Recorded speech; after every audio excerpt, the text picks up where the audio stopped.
अध्याय 161। बदलते चेहरे। मैं तुम्हारे लिए कुछ चॉपस्टिक ले आता हूँ। गाओ चांगचुन ने रसोई की ओर जाने का कदम उठाया। अगर लू सियुआन हर दिन आता तो वह निश्चित रूप से खुश नहीं होती, लेकिन वह एक समझदार बच्चा था। वह आमतौर पर नहीं आता था, और जब आता भी था तो वह यहाँ खाना नहीं खाता था।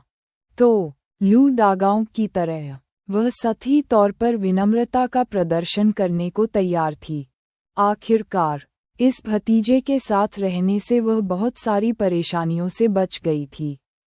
उदाहरण के लिए, पिछली बार जब दादाजी की पीठ का दर्द इतना बढ़ गया था कि वह बिस्तर से उठ नहीं पा रहे थे, तो लू सियुआन की मदद न होती तो क्या उन्हें उनकी देखभाल नहीं करनी पड़ती? शहर में सामानों की बिक्री और दादाजी के खेत के टुकड़े सभी लू सियुआन की मदद पर निर्भर थे। कोई ज़रूरत नहीं, आंटी, लू सियुआन ने उसे रोकने के लिए बुलाया। हम पहले ही खा चुके हैं। मैं यहाँ ये पूछने के लिए आया हूँ कि क्या घर पर अभी भी बहुत सारे सर्दियों के खरबूजे बचे हैं। शीतकालीन खरबूजे? उद्धरण चिन्ह। लू डागाओंग और गाओ चांगचुन ने एक दूसरे पर नज़रें डालीं। दोनों के मन में अपने अपने विचार थे। उन्हें आश्चर्य हुआ कि क्या लू सियुआन की यात्रा कुछ शीतकालीन खरबूजे लेने के लिए थी। गाओ चांगचुन ने कुछ अनिच्छा से मुस्कुराते हुए कहा, हमारे पास कुछ हैं, लेकिन बहुत ज्यादा नहीं। हमने इस साल शुरू में सर्दियों में ज्यादा खरबूजे नहीं लगाए, और चूंकि हमारे पास बहुत सारे लोग हैं इसलिए वे जल्दी ही खा जाते हैं। खरबूजे रसोई में बैठे थे। अगर लू सियुआन ने उन्हें देखा तो वह यह नहीं कह सकती थी कि वे सभी बिना पकड़े ही चले गए, लेकिन उसे ये स्वीकार करते हुए दुख हुआ कि उनके पास बहुत कुछ था। नए साल के दौरान सब्जियों की कीमतें अधिक होने के कारण 5 लोगों के उनके परिवार में सब्जियों की तीव्र भूख थी। सर्दियों का एक खरबूजा एक ही दिन में खत्म हो जाएगा। क्या आपके और दादाजी के पास खाने के लिए सब्जियां नहीं हैं? लू डागाओंग भी अपनी उपज छोड़ने के लिए अनिच्छुक थे। हालांकि वह इसे देने में झिझक रहा था, फिर भी वह उसका अपना पिता था। यदि उनके पास वास्तव में खाने के लिए कुछ नहीं होता तो वह स्थिति को नज़रअंदाज नहीं कर सकते थे। लू सियुआन 3 साल का नहीं था। उन्होंने दोनों वयस्कों की भावनाओं को देखा, लेकिन उन्हें उजागर नहीं करने का फैसला किया। दादाजी और मेरे पास सब्जियां हैं, उसने शेन मियामियान की ओर इशारा किया। उसके परिवार में एक रिश्तेदार है जो शहर में एक कैफेटेरिया में काम करता है, और वे अब कुछ सर्दियों के खरबूजे खरीदना चाहते हैं, इसलिए मैं उसे आपसे पूछने के लिए लाया। अगर आपके घर में अतिरिक्त सर्दियों के खरबूजे हैं तो आप उसे कुछ बेच सकते हैं। कोई सर्दियों के खरबूजे खरीद रहा है? उद्धरण चिन्ह। गाओ चांगचुन की आंखें चमक उठीं। उसकी अभिव्यक्ति में बदलाव को देखकर शेन मियामियान की आंखों में एक धूर्त चमक चमक उठी। उसने जाने का नाटक किया। सियुआन, चूंकि तुम्हारे चाचा के परिवार में बहुत सारे शीतकालीन खरबूजे नहीं बचे हैं, तुम्हें मुझे देखने के लिए दूसरे घर में ले जाना चाहिए। उद्धरण चिन्ह।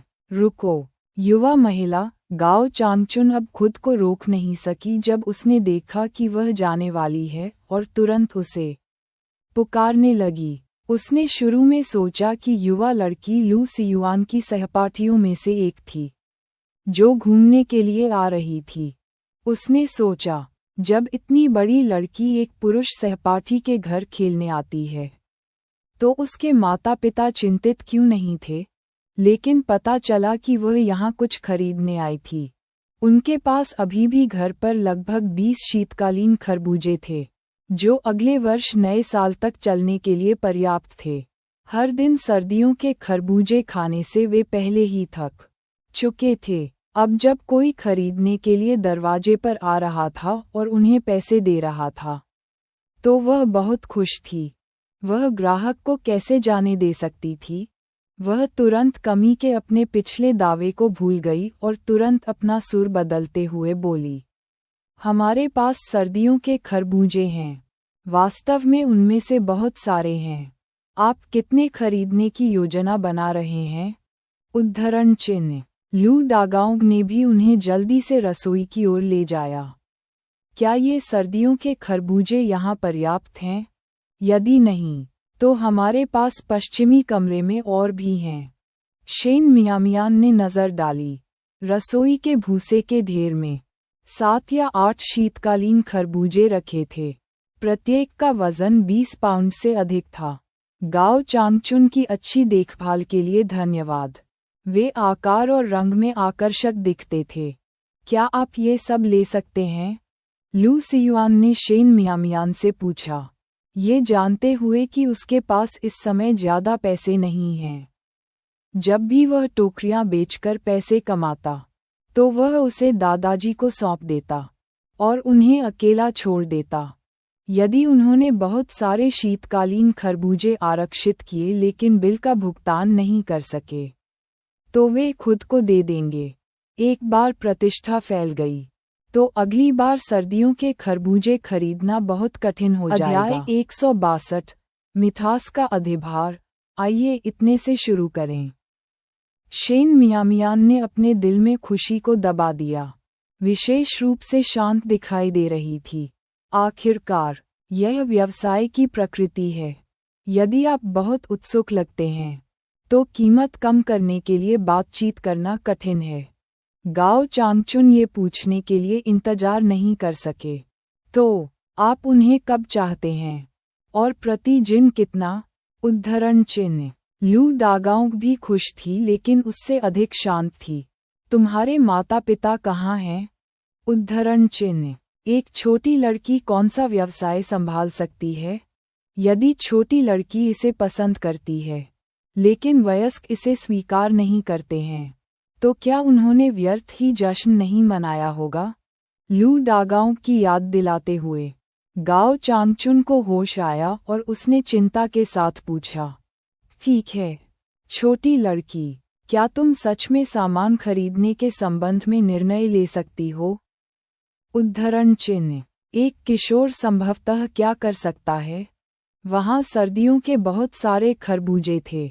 यदि खरीदा भी जाए तो भी उन्हें ले जाया नहीं जा सकता। मेरे माता पिता व्यस्त हैं और उनके पास इन चीज़ों को खरीदने के लिए आने का समय नहीं है।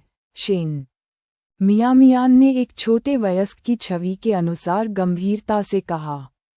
उन्होंने मुझे चीज़ें स्पष्ट कर दीं। आम तौर पर सर्दियों के खरबूजे की कीमत 2 जिन के लिए आधा पैसा होती है और कीमत केवल नए साल के दौरान बढ़ती है। लेकिन हम थोक में खरीद रहे हैं, इसलिए हम नए साल की कीमतों का उपयोग नहीं कर सकते। ये पहले की तरह ही होना चाहिए। 2 जिन के लिए आधा पैसा। शेन मियामियान ने वयस्कों के संदेश को आगे बढ़ाने के तरीके से अपना विचार व्यक्त किया। उसका मतलब स्पष्ट था, यदि आप बेचना चाहते हैं, तो ये केवल 2 जिन के लिए आधे पैसे की कीमत पर हो सकता है। वयस्क यहाँ नहीं हैं, इसलिए उसके साथ मोलभाव करने वाला कोई नहीं है। फिर भी 2 जिन के लिए आधा पैसा? उद्धरण चिन्ह। गाओ चांगचुन कम कीमत से थोड़ा निराश लग रहे थे लेकिन गुप्त रूप से प्रसन्न थे। सर्दियों के खरबूजे उगाने में कुछ भी खर्च नहीं होता है।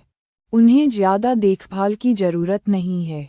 बस दरवाजे के पास कुछ बीज रोपें और ढेर सारे खरबूजे उगाएंगे।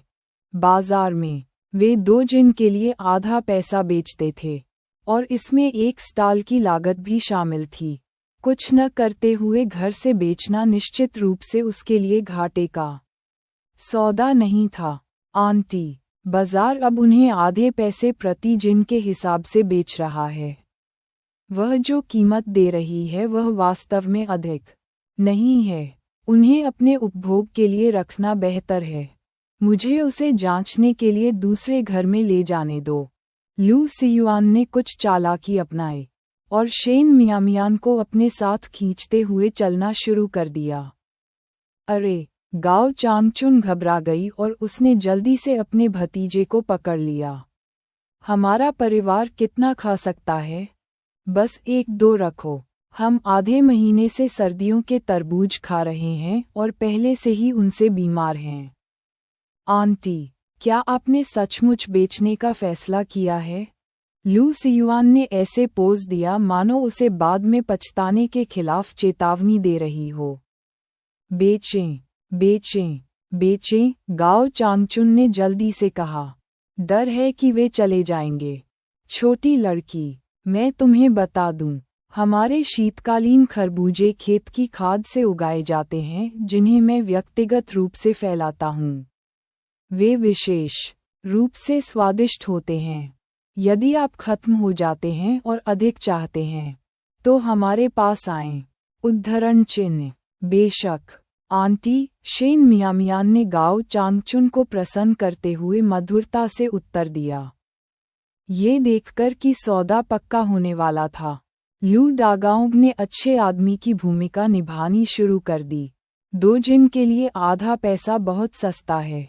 यह मुश्किल से लागत को कवर करता है। यदि यह आपका सहपाठी नहीं खरीद रहा होता तो हम बेचने के बारे में बिल्कुल भी नहीं सोचते।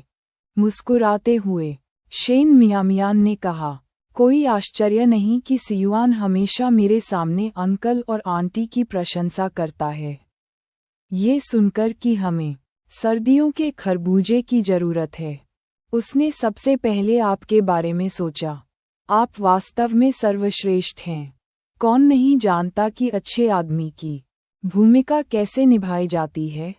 लू डागाओंग और झांग चांगचुन शेन मियामियान द्वारा उन्हें अंकल और आंटी कहे जाने से पूरी तरह मंत्रमुग्ध हो गए। उनकी पहले से ही छोटी आंखें खुशी से पतली दरारों में झुक गईं। किनारे पर खड़े लू सियुआन ने तिरस्कार की दृष्टि से देखा। इस छोटी सी लड़की का मुंह शहद की तरह मीठा था, इतना मीठा कि किसी को मार डाला जा सके। जब उन्होंने उसे देखा तो वे कभी इतनी खुशी से नहीं मुस्कुराए जितनी अब मुस्कुरा रहे थे। अगर वह ली क्यूमी से इस तरह मीठी मीठी बातें करती तो वह उसे इस हद तक नापसंद नहीं करती। इस बार उन्हें एहसास हुआ कि शेन मियामियान एक ऐसा व्यक्ति था जो बिना कुछ लिए कुछ नहीं करेगा। जिन मामलों से उसे कोई लाभ नहीं होता था उनमें वह किसी से भी अधिक आलसी थी, लेकिन जब लाभ होना था तो वह शहद के एक छोटे जार की तरह थी, बेहद मीठी। अध्याय 163। बिना कुछ लिए कुछ पाना। तो तुम लोग सर्दियों का तरबूज कब ले जाओगे? गाओ चांगचुन खुश था, लेकिन वह मौजूदा मामले को नहीं भूला था। कल सुबह सियुआन शहर जा रहा है, इसलिए वह उन्हें भी अपने साथ ले जा सकता है। इस तरह जब अन्य लोगों ने लू सियुआन को सर्दियों के खरबूजे की एक गाड़ी ले जाते देखा तो उन्हें संदेह नहीं हुआ। फिर गाओ चांगचुन ये सोचकर पीछे रह गया कि उसे पैसे कब मिलेंगे। शेन मियामियान ने अपना इरादा पकड़ लिया और तुरंत कहा, आंटी, मैं इस बार केवल जमा राशि लेकर आया क्योंकि मेरे माता पिता को नहीं पता था कि सर्दियों के खरबूजों की कुल लागत कितनी होगी। उन्हें डर था कि अगर मैं बहुत ज़्यादा ले जाऊंगा तो पैसे खो दूंगा। इसलिए उन्होंने कहा कि पहले खरबूजे वापस ले जाओ और पैसे कल ले आओ। आप क्या सोचते हैं? उद्धरण चिन्ह। लू सियुआन। उद्धरण चिन्ह ... उद्धरण चिन्ह। शेन मियामियान पूरे आधे दिन का पूरा भुगतान नहीं लाया था। ये सच है, वह पैसे नहीं लाई थी और फिर भी उसने सामान का निरीक्षण करने का साहस किया। उसे वह आत्मविश्वास कहाँ से मिला? क्या उसे उन्हें न बेच पाने का डर नहीं था? यह एहसास होने पर कि यह नकद सौदा नहीं होने वाला था। झांग चांगचुन की मुस्कान थोड़ी फीकी पड़ गई। ये देखकर शेन मियामियान ने शांति से कहा, आंटी, अंकल, चिंता न करें। मेरी जगह और सियुआन दोनों अच्छी तरह से जाने जाते हैं और हम सहपाठी हैं। यदि आप वास्तव में अनिश्चित हैं तुम्हें संपार्श्विक के रूप में अपना आर्मी कोट यहाँ छोड़ दूं तो कैसा रहेगा? उद्धरण चिन्ह। ये सुनकर लू डागाओंग ने तुरंत जवाब दिया, कोई ज़रूरत नहीं, कोई ज़रूरत नहीं। आप सियुआन के सहपाठी हैं, हमें चिंता करने की क्या बात है? उद्धरण चिन्ह। हर कोई एक दूसरे की पृष्ठभूमि जानता था, और ऐसा नहीं था कि सर्दियों के खरबूजों की कीमत बहुत अधिक थी। इसके अलावा वे कैंटीन में काम कर रहे थे। उनके पास इतनी कम धनराशि की कमी कैसे हो सकती है? आप अपने पिल्लों को जोखिम में डाले बिना भेड़िए को नहीं पकड़ सकते। लू डागाओंग ने सोचा कि स्थिति मामूली थी। वैसे भी पैसे कल दे दिए जाएंगे, ये दीर्घकालिक ऋण नहीं है। झांग चांगचुन झिझके, लेकिन चूंकि आदमी सहमत हो गया था, इसलिए वह और कुछ नहीं कह सकी। मैं एक तराजू उधार लूंगी और देखूंगी कि सर्दियों के खरबूजों का वजन कितना है। उद्धरण चिन्ह। बोलने के बाद उसने लू सियुआन की ओर देखा। सियुआन, हाल ही में मेरी पीठ में दर्द हो रहा है और मैं भारी चीजें नहीं उठा सकती। मेरे साथ आओ। उद्धरण चिन्ह। कोई वजन कितना भारी हो सकता है? शेन मियामियान मुस्कुराए बिना नहीं रह सका। स्पष्ट रूप से गाओ चांगचुन को अकेले लू सियुआन के साथ कुछ चर्चा करनी थी। उसने लू सियुआन को जानने वाली नज़र से देखा। तुम लोग आगे बढ़ो। उद्धरण चिन्ह। हम जल्द ही वापस होंगे। लू सियुआन ने सिर हिलाया और गाओ चांगचुन के पीछे पीछे कमरे से बाहर चला गया। कुछ मिनट बाद वे वापस लौटे। गाओ चांगचुन की पिछली चिंताओं की जगह मुस्कुराहट से झुर्रियों से भरा चेहरा आ गया। 8 शीतकालीन खरबूजे, कुल 229 पाउंड। शेन मियामियान ने कुल मिलाकर 240 पाउंड तक खर्च करने का फैसला किया, जिसकी लागत 1 युआन और 20 सेंट थी। उसने 20% जमा राशि दी। झांग चांगचुन पैसे पकड़े हुए और भी अधिक खुश था। जैसे ही उसने उन्हें दरवाजे पर देखा, उसने कहा, आप कल किसी भी समय सर्दियों के खरबूजे तोड़ने आ सकते हैं। मैं जल्दी उठती हूँ। शेन मियामियान ने उत्साहपूर्वक दोनों को अलविदा कहा, और एक बार जब वे वापस अंदर चले गए, तो लू सियुआन अपने आश्चर्य को दबा नहीं सका। उसने मियामियान की ओर घूरकर देखा और पूछा, तुम्हें इतनी हिम्मत कहाँ से मिली? बिना पैसे के मुफ्त में कुछ पाने की कोशिश करने की तुम्हारी हिम्मत कैसे हुई? उद्धरण चिन्ह। इस बुद्धि और साहस के बिना मैं शहर में व्यापार कैसे करूंगा? शेन मियामियान शीतकालीन तरबूज के ऑर्डर से बहुत खुश थी। उसका चेहरा गर्व से चमक रहा था। बेशक वह एक बात के बारे में भी स्पष्ट थी, अगर लू सियुआन नहीं होती तो लू डागाओंग और उसकी पत्नी उस पर इतनी आसानी से भरोसा नहीं करते। यह मन में रखते हुए उसने उत्सुकता से पूछा, तुमने अपनी चाची से क्या कहा? तुम दोनों बाहर गए और वापस आए और तुम्हारी आंखों से मुस्कुराहट लगभग गायब हो गई थी। अब आत्मसंतुष्ट दिखने की बारी लू सियुआन की थी। मैंने उससे कहा कि तुम्हें कुछ दिनों में अधिक सर्दियों के खरबूजे की आवश्यकता होगी, और संभवतः अन्य सब्जियों की भी। यह एक दीर्घकालिक सौदा हो सकता है।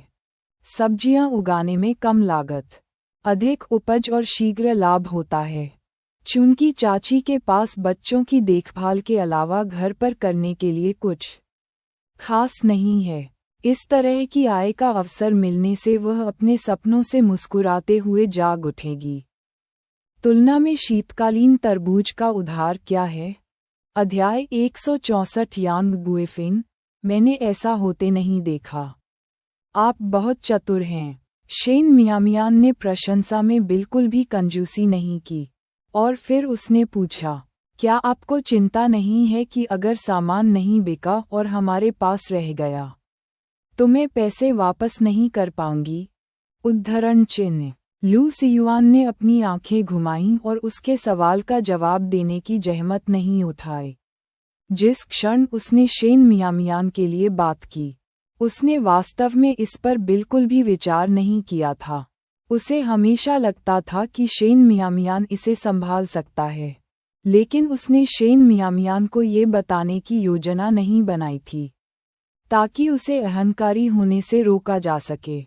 जब वे लू परिवार में लौटे तो लू सियुआन ने शेन मियामियान को साइकिल से घर ले जाने पर जोर दिया। शेन मियामियान उससे इस बारे में बात नहीं कर सकती थी, इसलिए वह सहमत हो गई। झाओ फैमिली गांव के प्रवेश द्वार पर पहुंचने पर शेन मियामियान साइकिल से उतर गई और फिर अपने बैग से माल्टेड दूध का एक कैन निकाला और उसे सौंप दिया। इसे अपने दादाजी को दे दो, ऐसा लगता है कि उन्हें मुझसे भी ज्यादा पोषण की जरूरत है, उसने कहा। ओल्ड मास्टर लू एक बहुत ही दयालु बूढ़े आदमी की तरह लग रहे थे और उनका स्वास्थ्य अच्छा नहीं था। उन्हें इसकी जरूरत उससे भी ज्यादा थी। इसके अलावा लू सियुआन ने उसकी बहुत मदद की थी। माल्टेड दूध का एक कैन वास्तव में कुछ भी नहीं था। एकमात्र बात जिससे उसे थोड़ा दुख हुआ वह ये थी कि माल्टेड दूध भाई हे की ओर से एक उपहार था। आपको ये कहाँ से मिला? लू सियुआन ने पूछा। उसके चेहरे पर एक अजीब भाव था। ये सामान महंगा था और यह अक्सर विज्ञापित ब्रांड था। ऐसा कोई रास्ता नहीं था कि शेन मियामियान के पास इसके लिए पैसे हों, और झो लैनफेंग निश्चित रूप से उसके लिए इसे नहीं खरीदेगा। वैसे भी ये चोरी नहीं हुआ था, उसने कहा। शेन मियामियान ने उसे ये बताने की योजना नहीं बनाई थी कि यह हेनान का था। वह भाई हे के साथ अपने मामलों के बारे में दूसरों से बात नहीं करना चाहती थी। इसे रखो और इसे स्वयं पी लो। डू शियाओहुई ने यहाँ तक कहा कि तुम मूली के बच्चे की तरह पीले हो, लू सियुआन ने कहा। उसका चेहरा घृणा से भरा हुआ था क्योंकि उसने मना कर दिया था। उसे माल्टा वाला दूध बहुत कीमती लग रहा था। तुम एक आदमी हो, तुम इतने उधम मचाते क्यों हो? शेन मियामियान ने अधीरता से उसकी ओर देखा।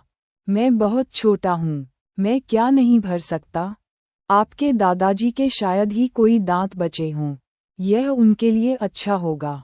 और इसके अलावा मैं अक्सर आपके साथ सवारी पकड़ने जा रहा हूँ। इसे किराए पर विचार करें। इतना कहने के बाद उसने माल्टेड दूध उसकी छाती में भर दिया और विशेष रूप से लापरवाह कदम के साथ जाने के लिए मुड़ी, इस डर से कि अगर वह धीमी गति से घूमी तो उसे देने में परेशानी होगी। उसने शुरू से अंत तक लू सियुआन से डू जियाओहुई का जिक्र नहीं किया था। उसके स्वभाव को जानते हुए, अगर उसने कहा कि डू शियाओहुई उसे धमकी दे रही है, तो वह निश्चित रूप से डू शियाओहुई को परेशान करेगा। अभी 1 महीना भी नहीं हुआ था और 2 झगड़े हो चुके थे। अगर कोई और लड़ाई होती तो प्रिंसिपल वास्तव में इसे नज़रअंदाज नहीं कर पाते। लू सियुआन वहाँ माल्टेड दूध पकड़े खड़ा था। उसकी दृष्टि जटिल थी, जैसे कि वह किसी विचार में खो गया हो, और तब तक नहीं गया जब तक शेन मियामियान की आकृति उसकी आंखों से ओझल नहीं हो गई।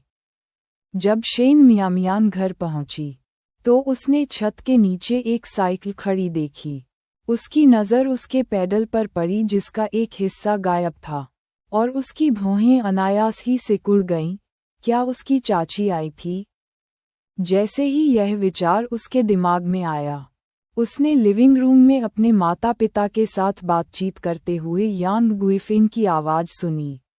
यान गुइफिन की आवाज़ सबसे ऊंची थी, जैसे कि डर हो कि पड़ोसी नहीं सुनेंगे।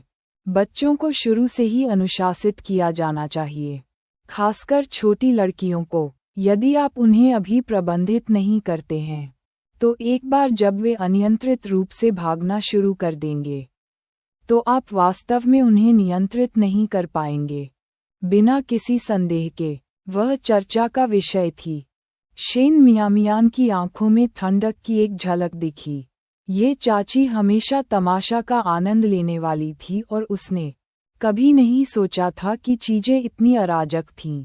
एक विशिष्ट चतुर उसे हर किसी के व्यवसाय में अपना पैसा लगाना पड़ता था और उसने गांव के कई लोगों को नाराज कर दिया था। ऐसे युग में जहां लोग अपने खाना पकाने में डाले जाने वाले तेल से भी नफरत करते थे, यांग गुइफेन मोटा और अच्छा खाना खाता था। उसकी ऊंचाई 1.58 मीटर और वजन 160 पाउंड था। कुछ साल पहले उसका अपने पति से झगड़ा हो गया था और यहाँ तक कि उसका मुंह भी सूज गया था, जिससे चलते समय उसे अपनी कमर को सहारा देना पड़ता था। यांग गुइफेन हमेशा उसे नापसंद करती थी, हमेशा उसके बारे में बुरा बोलती थी। जब भी वह आती, वह झोउ लैनफेंग और शेन जियानहुआ की उसके बारे में राय को प्रभावित करने की कोशिश करती। अतीत में वह जवान थी और यांग गुइफेन हमेशा सोचती थी कि वह बेखबर है, इसलिए उसने उसे अपने उकसावे से नहीं छोड़ा। वह डरपोक थी और यांग गुइफेन से डरती थी और पलटकर बात करने की हिम्मत नहीं करती थी। लेकिन अब वह यांग गुइफेन को और अधिक परेशान नहीं करने वाली थी। अध्याय 165 खुशखबरी। आंटी यांग, आप किसके बारे में बात कर रही हैं? शेन मियामियान ने मुख्य कमरे में कदम रखा और सीधे यांग गुइफेन से भिड़ गए।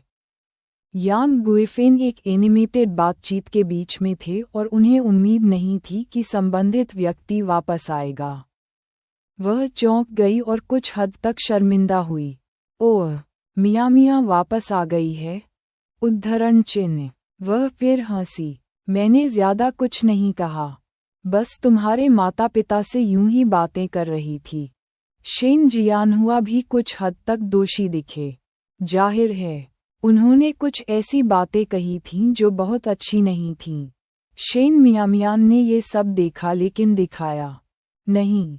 उसके पिता ऐसे ही थे। वे आसानी से दूसरों की बातों से प्रभावित हो जाते थे और आसानी से सहमत हो जाते थे। शायद ही कभी अपने विचारों पर दृढ़ रहते थे। ये सोचकर वह भी हंसी और डरावने स्वर में बोली, तुम्हारी वह आकस्मिक बातचीत इतनी तेज थी कि मैं तुम्हारी आवाज बाहर तक सुन सकती थी। उद्धरण चिन्ह उद्धरण चिन्ह। यांग गुइफेन के पास शब्द नहीं थे। झोउ लैनफेंग ने कहा था कि शेन मियामियान बदल गया है और उसे लगा कि झोउ लैनफेंग जरूरत से ज्यादा प्रतिक्रिया दे रही है। लेकिन अब ऐसा लग रहा है कि वह वास्तव में बदल गई है। शेन मियामियान इससे पहले कब इतने मुखर थे? हर बार जब वह उसे देखती थी तो वह बिल्ली को देखकर चूहे की तरह हो जाती थी। लेकिन अब देखो, वह सीधे उसका सामना कर सकती है। यदि यह सीधा टकराव होता तो वह उसे डांटने में सक्षम होती, क्योंकि आखिरकार वह एक बुजुर्ग थी।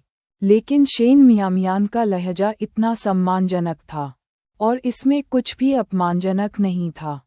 शेन जियानहुआ भी सुन रहा था। अगर उसने अब सचमुच कुछ कहा तो वह दोषी होगी। एक लंबे विराम के बाद यांग गुइफेन ने आखिरकार संकोचपूर्वक कहा, मैं इसी तरह जोर से बात करता हूँ। शेन मियामियान ने मुस्कुराते हुए कहा, तेज आवाज कोई समस्या नहीं है, लेकिन आपको लोगों के बारे में उनकी पीठ पीछे बात नहीं करनी चाहिए। अगर किसी ने इसे सुना तो इससे झगड़ा हो सकता है। तुम्हारा इससे क्या मतलब है?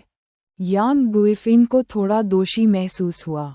ऐसी बात मत करो, न यहाँ और न ही वहाँ। मैं आपकी पीठ पीछे बात नहीं कर रहा हूँ। दीदी, मेरी माँ ने वास्तव में आपके बारे में कुछ नहीं कहा। यांग गुइफेन के बगल में बैठे झोउ सियू भी तुरंत उनके पक्ष में बोलने के लिए शामिल हो गए, इससे पहले कि शेन मियामियान जवाब दे पाता। झोउ लैनफेंग ने उसकी ओर घूरकर देखा और बोला, तो क्या हुआ अगर मैं तुम्हारे बारे में बात करूं? सियू बहुत पहले वापस आ गया था और तुम अभी वापस आए हो। क्या तुम्हें अब भी लगता है कि तुम सही हो? उद्धरण चिन्ह। क्या मैंने तुम्हें पहले नहीं बताया था कि मैं आज नहाने जा रहा हूँ? शेन मियामियान का लहजा शांत था। वह बिना जल्दबाजी के बोल रही थी और किसी को उसकी भाषा में गलती करने का कोई कारण नहीं बता रही थी। क्या नहाने में आधा साल लग सकता है? झो लैनफेंग ठीक उसी समय शेन मियामियान के गुप्त प्रेमी को शेन जियानहुआ के सामने खींचने के लिए उत्सुक था। हर आधे साल में एक बार स्नान करना आधे साल तक चलने वाले स्नान के समान नहीं है ना? उद्धरण चिन्ह। शेन मियामियान ने कहा। उसकी आवाज हल्की थी। आप? झो लैनफेंग इतनी गुस्से में थी कि उसने अपने पिछले दांत लगभग कुचल दिए थे। फिर अपना गुस्सा शेन जियानहुआ की ओर कर दिया। देखो, मैं उससे एक बात कहता हूँ और वह 10 के साथ वापस आती है। किसकी बेटी इस तरह काम करती है? उद्धरण चिन्ह। उनकी बेटी और पत्नी के बीच शेन जियानहुआ भी मुश्किल स्थिति में थे। परिवार के मुखिया के रूप में वह परेशानी खड़ी नहीं कर सका, लेकिन उसे शेन मियामियान को दूर करना पड़ा। मियां, अपना स्कूल बैग अपने कमरे में रख दो। उद्धरण चिन्ह।